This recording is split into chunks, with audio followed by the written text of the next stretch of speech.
Hariom knowledge plus की इस workshop में हरिओम नॉलेज प्लस में हम सभी विद्यार्थियों का स्वागत करते हैं। आज Hariom astrology class number 411 class है। इस क्लास के अंदर हमारी ये क्लास जो है लंबी क्लास होने वाली है और इस क्लास में हम 3 कंसेप्ट पे फोकस कर रहे हैं। पहला जो कंसेप्ट है वो हम बात कर रहे हैं एस्ट्रोलॉजी के अंदर एक शास्त्र है जिसको बोलते हैं होरा शास्त्र। ऐसा नहीं है कि होरा शास्त्र के बारे में हमने पहले आपको नहीं बताया, लेकिन जिस तरीके से हम आपको आज बताने का प्रयास कर रहे हैं वो थोड़ा हटके है। दूसरा, हम एक कंसेप्ट जिसको जो घड़िया मुहूर्त के रूप में कहते हैं उसके बारे में भी बताएंगे। तीसरा कंसेप्ट हम प्लैनेट को चेकआउट करेंगे कि प्लैनेट किस चीज को विशेष रूप से रिप्रेजेंट कर रहा है। 2 कंसेप्ट के साथ साथ एक कंसेप्ट जो कि सूर्य की गोचर के पॉइंट से है उसको भी डिस्कस करेंगे और एक कंसेप्ट कोई अदर लेंगे। तो हम यहां पे लगभग 3 कंसेप्ट या 4 कंसेप्ट लेने वाले हैं और टॉक जो है लंबी होगी। अगर ये टॉक लंबी हुई और पूरी ना हुई तो part 2 Hariom astrology class number 411 का पार्ट 2 भी आएगा। ये टॉक आपकी जानकारी को बड़े ही सहज भाव से शिफ्ट अप करेगी। अब अगर हम बात करें, सबसे पहला कंसेप्ट लें कि प्लैनेट को अगर देखने का प्रयास करें कि प्लैनेट किस चीज को बाय डिफॉल्ट रिप्रेजेंट कर रहा है। अगर सूर्य की बात करें तो सूर्य का जो मेन फोकस है वो पर्सनैलिटी का है। सूर्य अगर कुंडली के किसी भाव में भी होगा उस भाव में प्रकाश हो जाएगा। सूर्य कुंडली के चाहे किसी भाव में भी होगा वहां प्रकाश वो कर देगा। मीन्स एक व्यक्ति अगर टार्च लेके कहीं भी जाएगा तो वो रोशनी कर देगा। अब यहां पे सूर्य बाय डिफॉल्ट किसी भाव का मालिक बनेगा तो वहां पे प्रकाश वाला रूप बन गया। लेकिन अगर सूर्य भगवान किसी हाउस में जाएंगे तो वो मेहमान के रूप में प्रकाश देने की बात करेंगे। दोनों की बात अलग अलग है। तो सूर्य जो है प्रकाश है, क्रिएटिविटी का प्रकाश। सूर्य जहां पे होगा वहां पे कोई भी चीज अगर क्रिएट होनी है वो जबरदस्त होगी। सूर्य क्रिएटिविटी का जबरदस्त कारक है। आपकी पर्सनैलिटी के कोर पर्सनैलिटी को रिप्रेजेंट करता है सूर्य। सूर्य हमारी पर्सनैलिटी का कारक है। अगर सूर्य कुंडली में अच्छा होगा तो आपकी पर्सनैलिटी बाय डिफॉल्ट लोगों की नजरों में आएगी। मीन्स एक की पॉइंट बता दिया कि अगर किसी क्लाइंट की कुंडली में आप देखते हैं कि सूर्य पावरफुल है तो उसकी पर्सनैलिटी के निखरने की संभावना सहज रहेगी, बड़ी मेहनत नहीं करनी पड़ेगी। सूर्य का कुंडली में अच्छा होना पर्सनैलिटी का चमकदार बनने में सहायक है, क्योंकि सूर्य जो है हमारी पर्सनैलिटी का, किसी की भी पर्सनैलिटी का एक कारक प्लैनेट के रूप में भी काम करता है। अगर हम किसी व्यक्ति को यह चेक करने का प्रयास करें कि कुंडली में वो इमोशनली स्ट्रांग है या नहीं है तो चंद्रमा को चेकआउट कर लें। यदि कुंडली में हम चेक कर रहे हैं कि चंद्रमा अच्छा है, इसका मतलब व्यक्ति इमोशनली स्ट्रांग है। वो इमोशनली अगर कोई व्यक्ति उसको ब्लैकमेल भी कर दे तो भी वो इमोशनली अपने इमोशन को स्ट्रांग तरीके से व्यक्त करने की ताकत रखता है तो वो इमोशनली। लेकिन अगर चंद्रमा पावरफुल हुआ तो उसके इमोशन से खेला नहीं जा सकता। अगला है मंगल। मंगल जो है, हमने अभी सुबह अपनी टॉक में कहा था कि मंगल तीसरे भाव का और छठे भाव का कारक है। मतलब मंगल अगर कुंडली में अच्छा है तो फिजिकल आपका एफर्ट बड़ा चमकदार होगा। लोगों की नहीं करनी है तुमने परवाह। मंगल अगर किसी का स्ट्रांग है तो वो लोगों की परवाह नहीं करेगा। फिजिकल एफर्ट उसका जबरदस्त होगा, क्रांतिकारी होगा। मरकरी की बात करें, माइंड और कम्युनिकेशन, किसी व्यक्ति का माइंड कितना पावरफुल है और कम्युनिकेशन, ये दो आपस में को रिलेटेड टर्म्स है, माइंड और कम्युनिकेशन। अगला है जुपिटर, विजडम, ग्रोथ की बात करते हैं, लक की बात करते हैं तो हम जुपिटर को देखते हैं। अगर हम लव अफेयर की बात करते हैं, अट्रैक्शन की बात करते हैं तो वो वीनस से आता है। यदि हम चैलेंजेस की बात करते हैं, फियर की बात करते हैं, हार्ड जिंदगी का जो कठोर सच्चाई की बात करते हैं, न्याय की बात करते हैं, कर्म की बात करते हैं तो शनि है। यदि हम लक की बात करते हैं, जो लक अचानक मिल जाए, ऐसी कोई चीज जो हमें अचानक मिल जाए वो राहु से हमें मिलती है। और कर्मा के बैलेंस के बारे में और स्पिरिचुअल, कितना व्यक्ति स्पिरिचुअल है। कोई व्यक्ति भी कोई काम कर रहा है तो इनाम की तलाश हर कोई करता है काम करने के बाद। हर कोई व्यक्ति काम करने के बाद इनाम की तलाश करता है, चाहे वो इनाम उसको फिजिकल मिले, चाहे उसको इनाम लॉजिकल मिले। तो यहां पे हमने अलग अलग प्लैनेट को चेकआउट किया। अब हम दूसरे टॉपिक पे आते हैं, वो है कि हर व्यक्ति चाहता है कि वो कौन से दिन क्या काम करे, ये भी चेक कर सकते हैं। संडे का दिन हो तो गवर्नमेंट से संबंधित जो काम है वो कर लें। मंडे का दिन हो तो मन को पावरफुल करने के लिए शिवजी भगवान के पास जाएं, मन पावरफुल करें।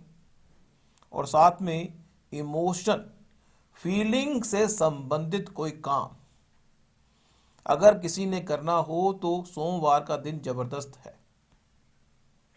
अगर एनर्जी से संबंधित, लड़ाई झगड़े से संबंधित, कोई मैच से संबंधित कोई काम करना है तो मंगलवार का दिन है। अगर कम्युनिकेशन, आपने कोई स्पीच देनी है, आपने लोगों को, बच्चों को पढ़ाना है और आपको ये छूट दी गई कि आप किस दिन पढ़ाएं, तो आप बुधवार के दिन को अपनी प्रेफरेंस दे सकते हैं।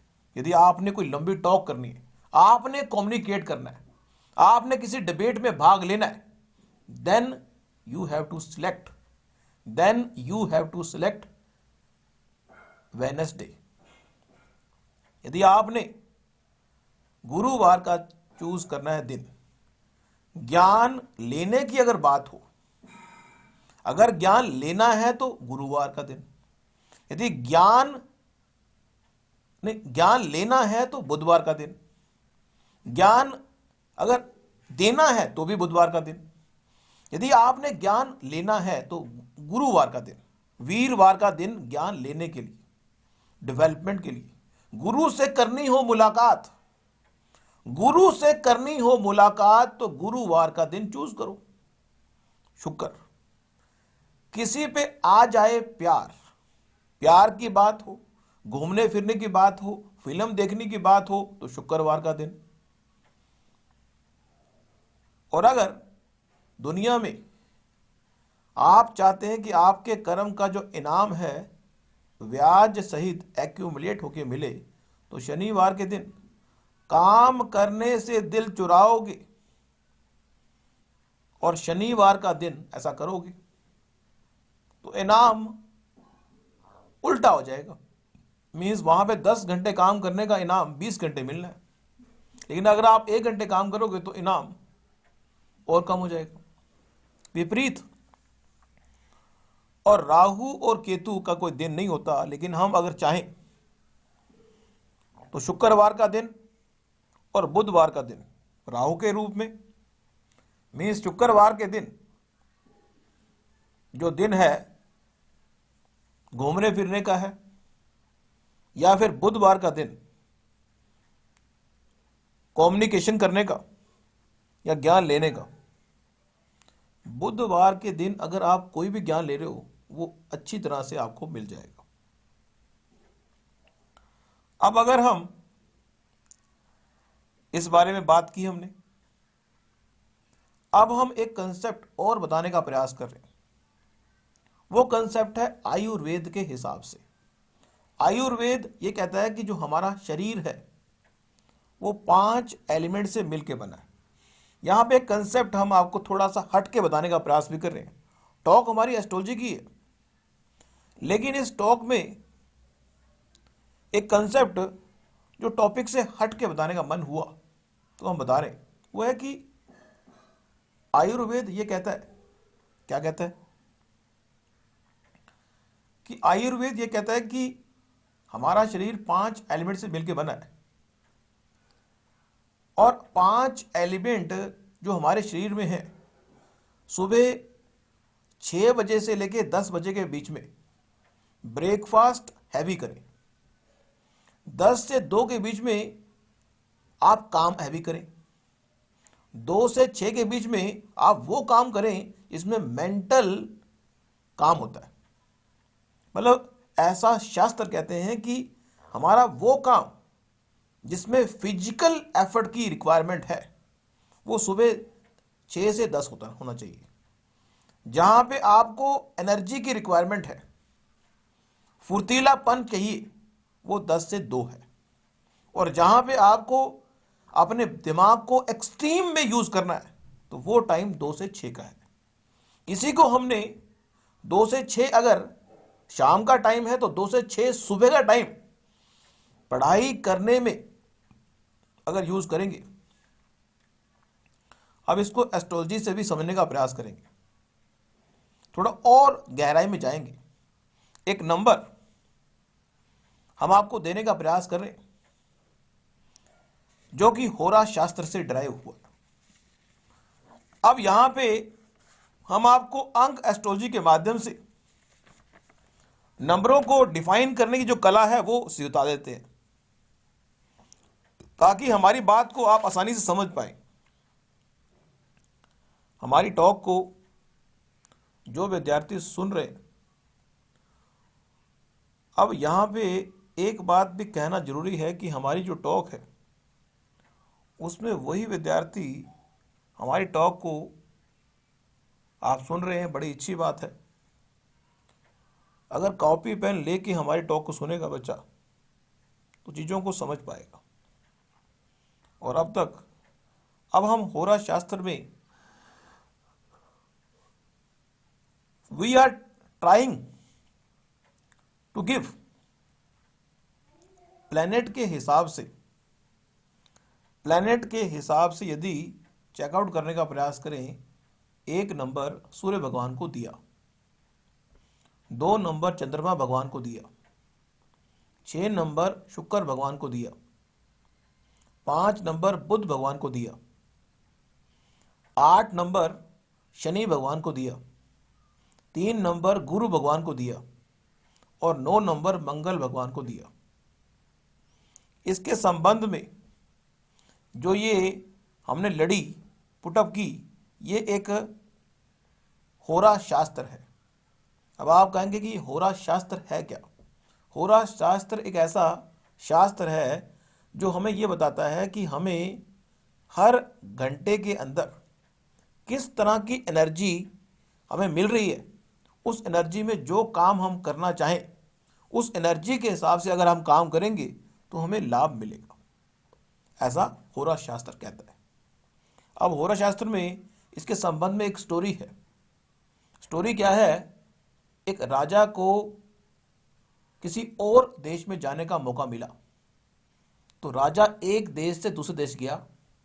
वहां पे किसी स्त्री को उसने देखा और उसको प्यार हो गया। प्यार इतना हुआ कि उसने उसी राज्य में रह के शादी कर ली उससे। शादी करने के बाद वो राजा वहीं रहा, तो शादी हो जाने के बाद 1-2 साल के बाद बच्चा हुआ।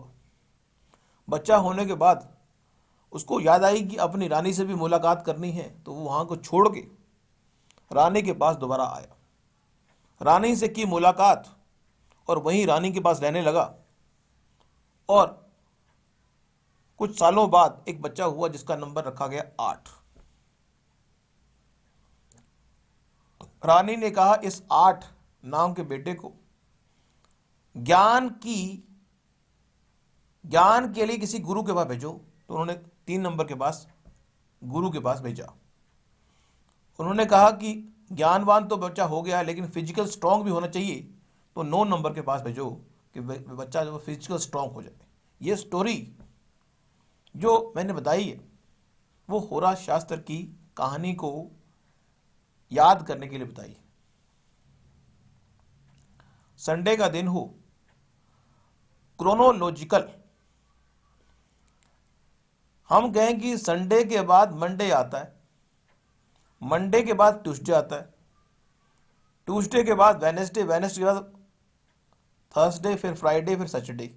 अगर कोई कहे सैटरडे के बाद क्या आता है, संडे, आपने दोबारा रिपीट कर लिया उसको। क्यों? क्योंकि आपको एक सीक्वेंस दिया गया। सेम यहाँ पे सीक्वेंस जो है 7 नंबर का आया। अब 7 नंबर के बाद अगला सीक्वेंस की बात करेंगे तो रिपीट होगा वो सीक्वेंस। यदि आपको सीक्वेंस पता है तो सीक्वेंस रिपीट होगा।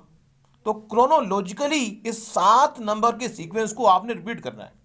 अगर संडे का दिन है तो जैसे ही सूर्य उदय होगा, जैसे ही सुबह सूर्य उदय होगा, तो पहला जो आवर होगा वो सूर्य भगवान का होगा।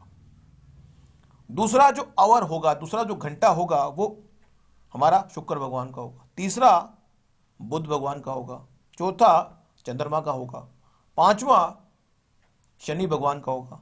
छठा गुरु भगवान का होगा और सातवां मंगल भगवान का होगा। लेकिन मंगल के बाद फिर दोबारा सूर्य आएगा।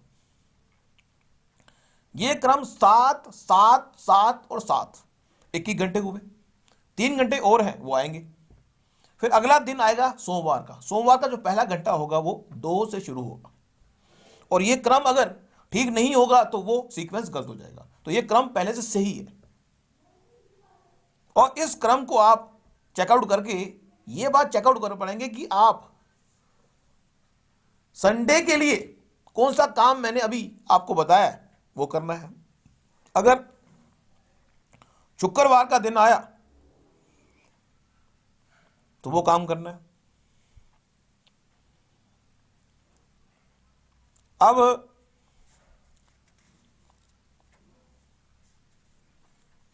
जिस तरह से ये होरा शास्त्र का कंसेप्ट है, उसी तरह से एक कंसेप्ट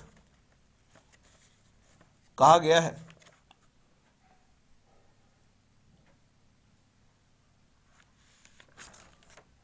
जो कि ब्रह्म मुहूर्त का है।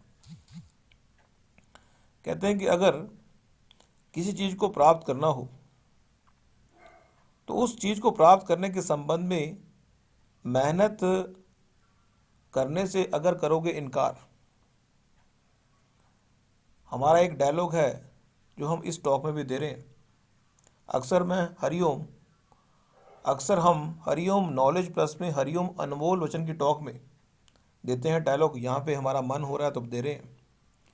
प्रयासों में करोगे कमी। अगर कोई व्यक्ति अपने प्रयासों में करेगा कमी तो आंखों में आ जाएगी नमी, मीन्स आंखों में आंसू आ जाएंगे। तो इस टॉक को हम जो ब्रह्म मुहूर्त की है उसके पार्ट 2 में लेंगे, जो कि हरिओम एस्ट्रोलॉजी क्लास नंबर 411 का पार्ट 2 के अंदर ब्रह्म मुहूर्त के बारे में भी आपकी जानकारी को शिफ्ट अप करेंगे। साथ में एक घड़िया जो कंसेप्ट है इस पे भी विचार करेंगे और कुछ कंसेप्ट और हैं उन पे भी बात करेंगे। Thank you so much for listening and always supporting Hariom knowledge plus.